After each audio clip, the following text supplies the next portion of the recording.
Selamat sore, jumpa lagi pada KP Online Tamrin bersama saya Sandy Sopakua. Kita akan melanjutkan pembacaan dengan judul Kisah Pengharapan yang diambil dari buku dengan judul yang sama yang ditulis oleh Ellen G. White. Untuk memulainya, mari sama-sama kita berdoa. Bapa kami di surga, terima kasih Bapa atas berkat-Mu hingga sampai pada hari ini. Sekarang kami akan memulai pembahasan tentang pelajaran-Mu ya Bapak. Kiranya Bapak dapat memberikan kami Roh Kudus sehingga kami dapat memahami dan juga dapat kami praktekkan dalam kehidupan kami masing-masing. Terima kasih Bapak sudah mendengar dan menjawab doa kami. Dalam nama Yesus, Juru Selamat dan Penebus kami. Amin.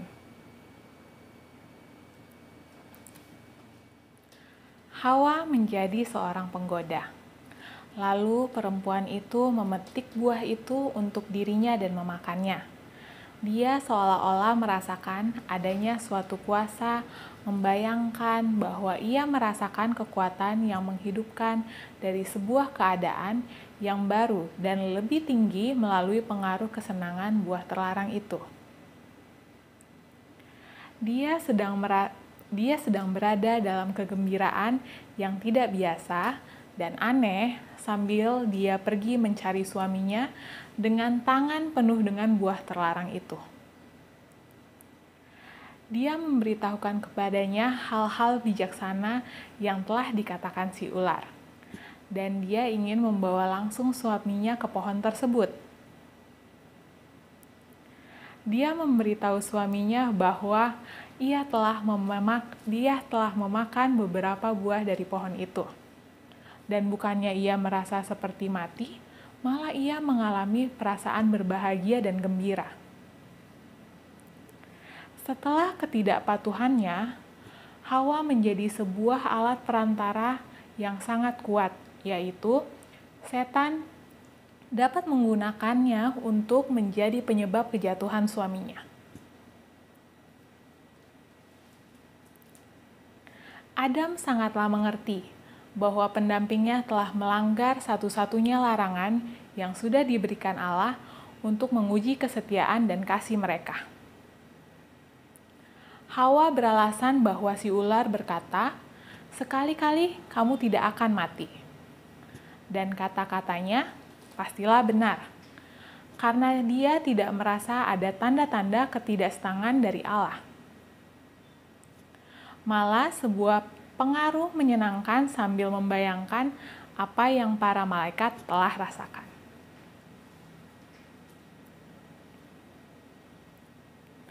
Adam menyesal karena Hawa telah pergi dari sisinya. Tetapi sekarang perbuatan itu telah dilakukan. Dia harus terpisah dari seseorang yang sangat dia cintai. Bagaimana mungkin dia biarkan itu terjadi? Cintanya kepada Hawa sangatlah kuat. Dan dalam keputusasaannya, dia memutuskan untuk menanggung takdir Hawa bersama-sama. Dia beralasan bahwa Hawa adalah sebagian dari dirinya. Dan jika Hawa harus mati, maka dia akan mati juga. Karena dia tidak sanggup membayangkan dirinya terpisah dari Hawa. Adam kurang percaya pada penciptanya yang murah hati dan baik. Tidak terpikir olehnya bahwa Allah yang sudah membentuk dia dari debu tanah menjadi hidup, makhluk yang indah, dan telah menciptakan Hawa untuk menjadi pendampingnya, dapat menggantikan posisi perempuan tersebut. Bagaimanapun juga, bukankah kata-kata ular bijaksana itu mungkin benar adanya? Hawa yang lugu dan elok dan cantik penampilannya sedang berdiri di hadapannya. Dia memperlihatkan cintanya yang lebih besar kepada Adam dibandingkan sebelum pelanggarannya. Menyatakan bahwa penyebabnya berasal dari perempuan yang memakan buah itu. Adam tidak melihat tanda-tanda kematian pada Hawa.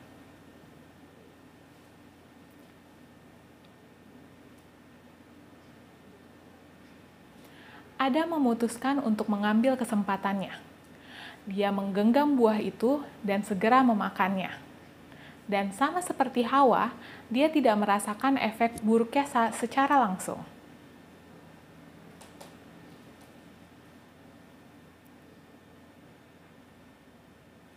Kebebasan manusia untuk memilih, Allah mengajar orang tua pertama kita mengenai pohon pengetahuan yang baik dan jahat.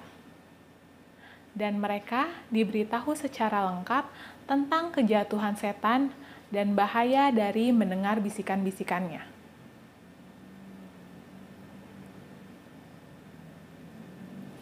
Allah tidak menghilangkan kuasa mereka untuk memakan buah terlarang itu.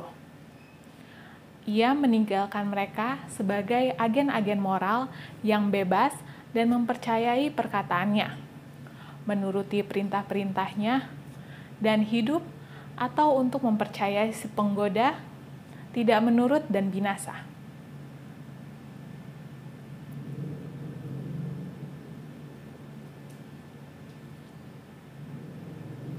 Kasih yang manis dan damai dan kebahagiaan yang memuaskan tampak hilang dari mereka. Dan mereka juga merasakan datangnya sebuah kekurangan yang belum pernah mereka rasakan sebelumnya.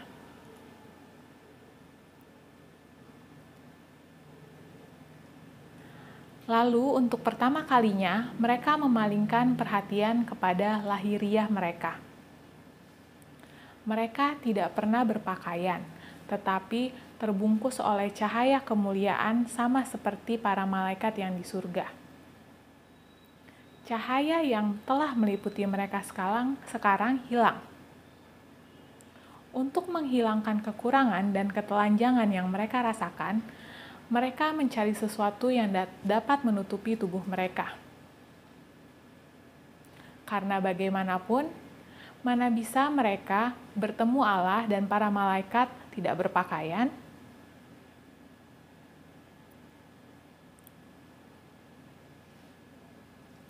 Setan merasa kegirangan terhadap keberhasilannya. Dia sudah menggoda perempuan itu untuk tidak mempercayai Allah, untuk mempertanyakan kebijakannya, dan mencoba untuk merasuki rencana-rencananya yang bijaksana. Dan melalui Hawa juga, dia menggulingkan Adam yang karena cintanya kepada Hawa, tidak menurut perintah Allah dan jatuh bersama dia.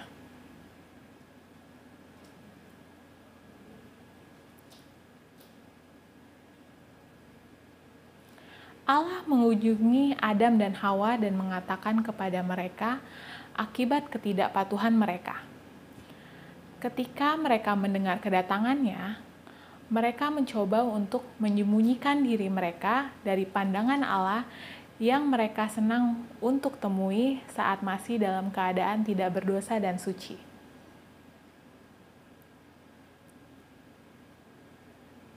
Tetapi Tuhan Allah memanggil manusia itu dan berfirman kepadanya, "Di manakah engkau?" Ia menjawab, "Ketika aku mendengar bahwa engkau ada dalam taman ini, aku menjadi takut karena aku telanjang. Oleh sebab itu aku bersembunyi." Firman-Nya, "Siapakah yang memberitahukan kepadamu bahwa engkau telanjang?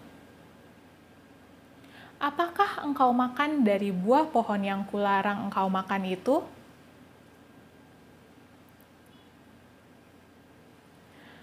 Tuhan memberi pertanyaan tersebut bukan karena ia membutuhkan informasi, tetapi untuk meyakinkan pasangan yang bersalah ini. Bagaimanakah engkau menjadi maju dan takut? Adam mengakui kesalahannya bukan karena dia menyesal ketidaktaatannya, tapi untuk menyalahkan Tuhan atas dosanya. "Perempuan yang kau tempatkan di sisiku, dialah yang memberi dari buah pohon itu kepadaku, maka aku makan." Berfirmanlah Allah kepada perempuan itu, "Apakah yang telah kau perbuat ini?" Jawab perempuan itu, "Ular itu yang memperdayakan aku, maka aku makan."